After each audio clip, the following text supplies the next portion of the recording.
Smo pa morali kar trdo delati.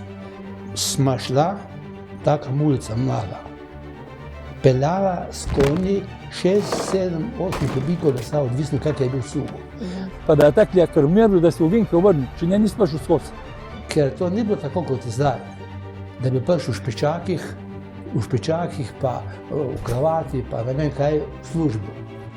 Ko smo prišli leta 64, je bilo tukaj kamionov v Laškem do ceste, ko so čakali na pivo, da bi dobili pivo. Torej, bilo je piva premalo. Zdaj, ko smo pa razvili fabriko, se je pa to spremenilo, ker smo pač naredili kapacitete. No, mi smo se potem že tudi lezli počasno naprej. En šef proizvodne, en šef polnilnice, en šef sladarne in tako dalje. No. To čutim še zdaj, ko me ustavljajo na cesti. Da nam je bilo najlepše tede, ko sem bil. Po mojem na svetu, ne vem, če se je kje še to zgodilo. Tu smo mi, recimo, parirali en Unionu, sredi Ljubljane, v NBB uradu. Ampak delala sem skozi tako kot demone. Bil pa je velik poštenjak. Zdaj bom rekel tako, ne vem, če bo čistočno. Pol ali pa še več kot pol dali za kraj. Res neverjetno, se niso mogli verjeti le domačini. Tako da jaz mu ostajam večni dolžnik. Kulturni dom, 3 Lilije, športna dvorana, grad, Tabor, pa še nekje rečemo Črnomorski, finančno nič ne pomeni. Je pa za Zelečane neka ikona. Mi smo ogromno dali v neke kulturne domove, da sem se spomnil, pa karkoli drugo, kakšne športne igrišče, pa to po Sloveniji. Je se začel tudi razcvet košarke v Laškem. Ampak rokomet smo pa to dobili, nisem bil jaz na rokometne tekme, se že hodil. Mislim, da je to bila velika rešitev za klub takrat. In smo rekel, tu pa gremo se tega lotimo. Ampak tista nervoza je pa res, da to smo videli, da je včasih on bil veliko bolj nervozen kot mi. In seveda po koncu tekem smo z veseljem spili tisto, kar je imel naraj. In smo pač mi to izkoristili tudi za reklamo pivovarne. Ne samo zaradi tega, da ga bo načali zdaj okrog, ampak z reklamo pivovarne pa se čim več ljudi, tudi tujih, pa to pride v Laško.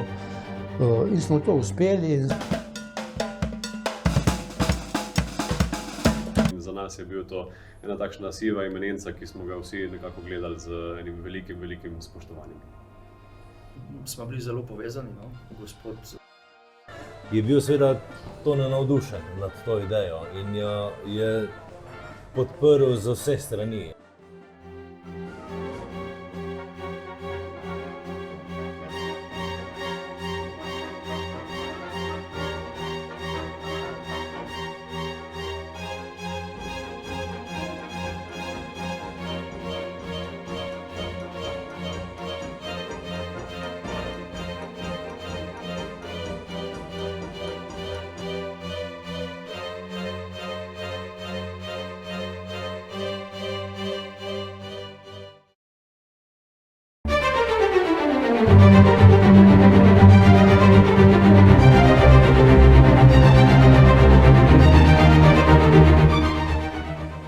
Da mi smo pripeljali v Slovenijo dobrega lastnika, stratega, ki ve, kaj dela, ki ve, za kaj se gre. Special person, that is very special person for the history of Pivovarna Laško. In prišla je Zinka, in potem še Darja, Gregor, nato še Klavdija, Ivana, Toni in Neja. Družina. Jaz sem prišla, jaz sem Celjanka in sem prišla na akademski plesi, so bili takrat v Laškem zelo popularni. in me je moja družba povabila zraven v Laško. V bistvu sta bila kar stroga. Skupaj sta držala takrat, ko ni bilo treba. Vedela, da je ves strah odveč, ker sta to res ena taka krasna človeka. Ogromno pomeni in sam upam, da bom lahko jaz to nesla naprej v svojo družino. Če so kasneje začeli delati, ga poznajo in mi je zelo v spominu ostalo, da so res vsak je imel nekaj lepega za njemu zapovedati. Stkala smo neko posebno vez tudi z njegovo družino. Brez Toneta Turniška in njegove ekipe Laško ne bi bil takšen, kot je. Ker on je bil, kako bi rekel, strasten človek, v tem smislu, da se je vsega, kar se je lotil, delal z strastjo in z veliko odgovornostjo in z navdušenjem. Točno ve, kaj hoče, če to dobi, zelo hvaležni in zadovoljen.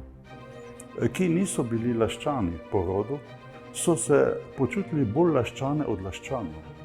Dva smo hotela vedno zmagati, porazu nismo prinesla.